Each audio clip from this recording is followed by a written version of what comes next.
ہجرت کے دوسرے سال 17 رمضان المبارک کو غزوہ بدر کا واقعہ پیش آیا۔ اس کو غزوہ بدر عظمیٰ اور غزوہ بدر کبریٰ بھی کہتے ہیں۔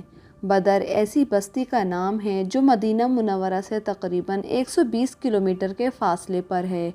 یہ بستی بدر بن حارث سے منسوب ہے جس نے یہاں کنواں کھدوایا تھا، اس لیے یہ بستی بدر کے نام سے مشہور تھی۔ یہ بہت عظیم غزوہ تھا جس کے ذریعے دین اسلام کو 4 چاند لگے۔ اس غزوے نے حق و باطل کے درمیان فرق کو امتیاز کر دیا، اس لیے اس غزوہ کے دن کو یوم فرقان بھی کہتے ہیں۔ اس غزوے میں قتال میدان بدر میں جمعۃ المبارک کو ہوا اور اس غزوے میں مسلمانوں کی تعداد 313 تھی، جس میں سے 77 مہاجرین تھے اور 236 انصار تھے۔ ان 313 میں سے 8 صحابہ کرام وہ بھی تھے جو کسی عذر کی بنا پر میدان بدر میں حاضر نہ تھے، مگر اموال غنیمت میں ان کو حصہ عطا فرمایا گیا تھا۔ ان میں سے 3 مہاجرین تھے، ایک امیر المومنین حضرت عثمان رضی اللہ تعالی عنہ تھے جو حضور صلی اللہ علیہ وآلہ وسلم کے حکم سے اپنی زوجہ مطہرہ حضرت سیدہ بی بی رقیہ کی علالت کی وجہ سے ان کی تیمارداری کے لیے رک گئے تھے۔ دوسرے سیدنا حضرت طلحہ رضی اللہ تعالی عنہ تھے اور تیسرے سیدنا سعید بن زید رضی اللہ تعالی عنہ تھے جو مشرکین مکہ کے قافلے کی جستجو میں گئے تھے۔ ان کے علاوہ 5 انصار تھے۔ اس غزوہ میں مسلمانوں کے پاس صرف 2 گھوڑے، 70 اونٹ، 6 زیرہ اور 8 شمشیریں تھیں۔ ایک اونٹ پر 3 مسلمان سواری کرتے تھے۔ چنانچہ نبی پاک صلی اللہ علیہ وآلہ وسلم، حضرت علی رضی اللہ تعالی عنہ اور حضرت مرثد بن مغوی رضی اللہ تعالی عنہ ایک ہی اونٹ پر سوار تھے، جبکہ حضرت ابو بکر صدیق رضی اللہ تعالی عنہ، حضرت عمر فاروق اور حضرت عبد الرحمن بن عوف دوسرے پر باری باری سواری کرتے تھے۔ حضرت ابو بکر صدیق رضی اللہ تعالی عنہ نے جان نثارانہ تقریر فرمائی، لیکن رسول صلی اللہ علیہ وآلہ وسلم اس موقع پر انصار کی طرف دیکھتے رہے، کیونکہ بیعت عقبہ میں ان کے ساتھ یہ عہد و پیمان ہوا تھا کہ وہ رسول صلی اللہ علیہ وآلہ وسلم کی حفاظت اور دشمنان دین سے مدافعت اپنے گھروں میں کریں گے اور اپنی تلوار اس وقت تک نہیں اٹھائیں گے جب تک دشمن مدینہ منورہ پر چڑھائی نہ کر آئیں۔ حضرت انس رضی اللہ تعالی عنہ سے روایت ہے کہ وہ فرماتے ہیں کہ آخر حضرت سعد بن عبادہ رضی اللہ تعالی عنہ انصار کے رئیس اٹھے اور انہوں نے عرض کیا، یا رسول اللہ، قسم ہے اس ذات کی جس کے قبضے قدرت میں میری جان ہے، اگر آپ حکم فرمائیں گے کہ ہم گھوڑوں کو سمندر میں ڈال دیں تو ہم ضرور سمندر میں کود پڑیں گے۔ اگر آپ حکم فرمائیں گے کہ ہم گھوڑوں کو براق الغمات، حبشہ کے شہروں میں سے ایک شہر ہے، وہاں تک بھگا کے لے جائیں تو ہم آپ کے حکم کے تابع ہوں گے۔ ان میں سے کوئی ایک بھی آپ کے حکم کی خلاف ورزی نہیں کرے گا۔ اس پر حضور صلی اللہ علیہ وآلہ وسلم نے ان کے لیے دعائے خیر فرمائی۔ حضرت مقداد بن اسود رضی اللہ تعالی عنہ نے بارگاہ رسالت میں عرض کیا، یا رسول اللہ، ہم آپ کے حضور وہ بات نہیں کریں گے جو حضرت موسیٰ علیہ السلام کی قوم نے کہی تھی کہ آپ اور آپ کا پروردگار دونوں چاہیں اور جائیں اور قوم جبارین سے لڑیں، بلکہ ہم آپ کے دائیں طرف سے، آپ کے بائیں طرف سے، آپ کے آگے اور آپ کے پیچھے دشمن کے ساتھ لڑائی کریں گے۔ حضرت عبداللہ بن مسعود رضی اللہ تعالی عنہ جو اس حدیث پاک کے مروی ہیں فرماتے ہیں کہ نبی پاک صلی اللہ علیہ وآلہ وسلم کا چہرہ خوشی سے چمک اٹھا اور آپ صلی اللہ علیہ وآلہ وسلم خوش ہو گئے۔ حضرت عبداللہ بن مسعود فرماتے ہیں کہ میں نے حضرت مقدادہ بن اسود رضی اللہ تعالی عنہ کی یہ ایک ایسی نیکی دیکھی کہ اگر وہ مجھے حاصل ہوتی تو میں اس کے مقابل کسی نیکی کو نہ دیکھتا، سب سے زیادہ مجھ کو وہ پسند ہوتی۔ آپ 8 یا 12 رمضان المبارک 2 ہجری کو اپنے جان نثاروں کے ساتھ شہر سے نکلے، چونکہ مدینہ سے روانگی اور ظاہری عدم موجودگی کی حالت میں منافقین اور یہودیوں کی طرف سے اطمینان نہیں تھا، اس لیے آپ نے حضرت ابو لبابہ بن عبد المنزل رضی اللہ تعالی عنہ کو مدینے میں خلیفہ مقرر فرمایا اور حکم فرمایا کہ مدینے کو واپس جائیں۔ مقام عالیہ مدینہ طیبہ کی بالائی آبادی پر حضرت عاصم بن عدی رضی اللہ تعالیٰ عنہ کو مقرر فرمایا، اور ان انتظامات کے بعد حضور صلی اللہ علیہ وآلہ وسلم 17 رمضان المبارک کو بدر کے قریب پہنچے۔ قریش مکہ چونکہ آپ سے پہلے پہنچ گئے تھے، اس لیے انہوں نے مناسب مقامات پر قبضہ کر لیا۔ بخلاف اس کے مسلمانوں کی طرف نہ کوئی چشمہ تھا اور نہ ہی کوئی پانی کا کنواں تھا۔ زمین ایسی ریتلی تھی کہ اونٹوں کے پاؤں زمین میں دھنس جاتے تھے۔ تائید ازدی اور رحمت الہی سے می برس گیا، جس سے گرد جم گئی اور جا بجا پانی کو روک کر چھوٹے چھوٹے حوض بنا لیے گئے۔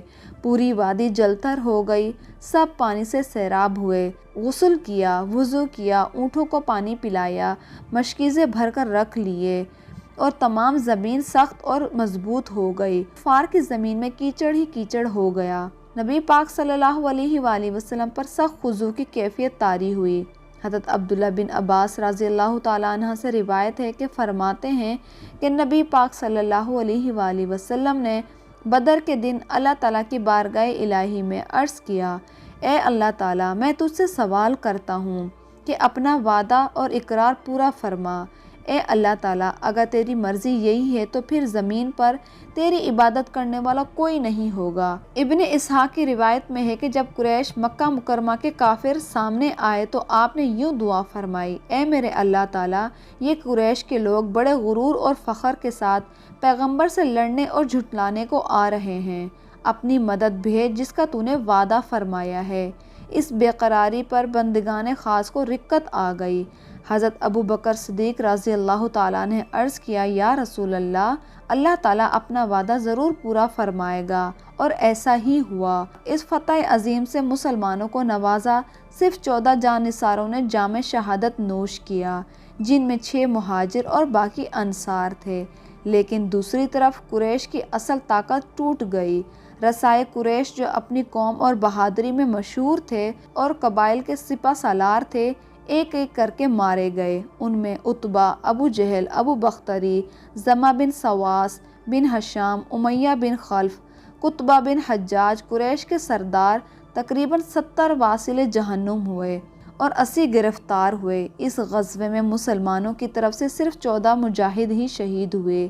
ایک مرتبہ حضور صلی اللہ علیہ وآلہ وسلم خانہ کعبہ شریف میں نماز پڑھ رہے تھے تو ابو جہل کے کہنے پر عتبہ بن معید نے سرکار دو عالم کی پشت پر اونٹ کی اوجڑی رکھ دی، جسے خاتون جنت حضرت فاطمہ رضی اللہ تعالی عنہا نے ہٹایا۔ حضرت عبداللہ بن عباس فرماتے ہیں کہ وہاں سرکار دو عالم نے بیت اللہ شریف کی طرف رخ کر کے فرمایا، قریش کے لوگوں کو مثلا شیبہ بن ربیعہ، خطبہ بن ربیعہ، ولید بن عتبہ، ابو جہل بن ہشام کے خلاف دعا فرماتے ہوئے یوں فرمایا کہ خدا گواہ ہے، میں نے ان لوگوں کی لاشوں کو بدر کے میدان میں شدت کی گرمی کے ساتھ سڑتے ہوئے اور بدبودار دیکھا ہے۔ اس دن بڑی گرمی تھی۔ حدیث پاک میں ہے کہ حضرت علی رضی اللہ تعالیٰ عنہ فرماتے ہیں کہ میں بدر کے مقام پر کنویں سے چلو بھر بھر کر پانی ڈول میں ڈال رہا تھا۔ ایسی تیز ہوا آئی کہ میں نے کبھی ایسی تیز ہوا نہیں دیکھی تھی، اور ہوا آئی اور گزر گئی، پھر ایک اور تیز ہوا آئی اور اتنی تیز ہوا میں نے کبھی نہیں دیکھی تھی، بجز اس کے پھر ہوا آئی اور گزر گئی۔ تو پہلی ہوا حضرت جبرائیل علیہ السلام تھے جو 1000 فرشتوں کے ساتھ حضور صلی اللہ علیہ وآلہ وسلم کے ساتھ رہنے کے لیے نازل ہوئے۔ دوسری ہوا حضرت میکائیل علیہ السلام کی تھی جو 1000 فرشتوں کے ساتھ نازل ہوئے، اور تیسری ہوا حضرت اسرافیل علیہ السلام تھے جو 1000 فرشتوں کے ساتھ نازل ہوئے تھے۔ اگرچہ سعد بن منصور رضی اللہ تعالیٰ عنہ کی روایت ہے کہ حضرت جبرائیل علیہ السلام سرخ گھوڑے پر سوار تھے، مگر پروردگار کو یہ منظور ہوا کہ فرشتوں کو بطور سپاہی بھیجے اور ان سے عادت اور قوت بشرا کے مواقف کام لے۔ بہرحال ناظرین کرام، یہ باروا کرانا ضروری ہے کہ بدر کے میدان میں جن 313 نفوس قدسیہ کا شیطانی قوتوں کے ساتھ مقابلہ تھا، وہ کس قدر بزرگ اور عظیم شان والے تھے، جن کے حق میں امام انبیاء علیہ السلام نے دعائیں فرمائیں۔ اللہ تعالیٰ نے ان کے ساتھ مدد کرنے کے لیے فرشتوں کو نازل فرمایا۔ ان مجاہدین اسلام کے پاس ساز و سامان جنگ میں مختصر سا تھا۔ 8 شمشیریں، 6 زرہیں، 2 گھوڑے اور 70 اونٹ عجیب قسم کی بے ساز و سامانی تھی۔ اور کم افرادی قوت کے مقابلے میں 1000 فوج ہر قسم کے آلات حرب سے آراستہ، پیادے، سوار، زرہ پوش وغیرہ سب شامل تھے، مگر فتح نے اہل ایمان کے قدم چومے اور خالق کائنات نے فرمایا، بے شک اللہ تعالیٰ نے بدر میں تمہاری مدد کی جب تم بالکل بے سر و سامان تھے۔ حضرت انس سے روایت ہے کہ فرماتے ہیں کہ غزوہ بدر کے شروع ہونے سے پیشتر حضور پرنور نے شیطانی فوج کے مردوں کی طرف مرنے کے مقامات پر نشان لگایا۔ نبی پاک صلی اللہ علیہ وسلم نے فرمایا کہ یہ فلاں کافر کے مرنے کی جگہ ہے، اور اپنا نورانی دست مبارک اس زمین پر رکھا اور فرمایا کہ یہ فلاں مردوں کے گرنے اور مرنے کی جگہ ہے۔ حضرت انس سے روایت ہے کہ پھر جہاں جہاں آپ صلی اللہ علیہ وآلہ وسلم نے اپنا ہاتھ مبارک رکھا تھا اس سے ذرا بھی فرق نہ ہوا اور ہر کافر اسی جگہ پر مرا۔ اللہ تعالیٰ سے دعا ہے کہ اللہ تعالیٰ ہمیں اپنی راہ حق پر چلنے والا بنائے اور حضور صلی اللہ علیہ وآلہ وسلم کی سنت کو اپنانے والا بنائے۔ امید ہے کہ آپ کو یہ ویڈیو پسند آئی ہوگی۔ پسند آنے کی صورت میں ویڈیو کو لائک اور چینل کو سبسکرائب کریں۔